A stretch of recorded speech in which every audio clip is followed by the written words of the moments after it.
Now I want to add these values with AutoSum function.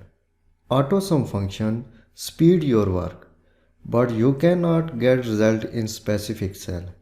It returns result at the end of selected range. So select column L values.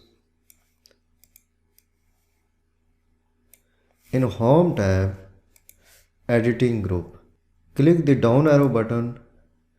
Here you can see there are many auto functions. Click Sum function. Here you have result at the end of selected range. Now activate cell L3 too. In formula bar, you can see Sum function is added by AutoSum button. Click Undo button. Now I calculate average values from column L. In Home tab, Editing Group, click down arrow button, click Average button. You have average value from column L value. Similarly, you can calculate max or min values from column J. Select the range. In Home tab, Editing Group, click down arrow button, click Max function.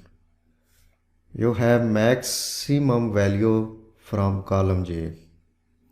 So, Auto Functions button saves your time and you can speed your work.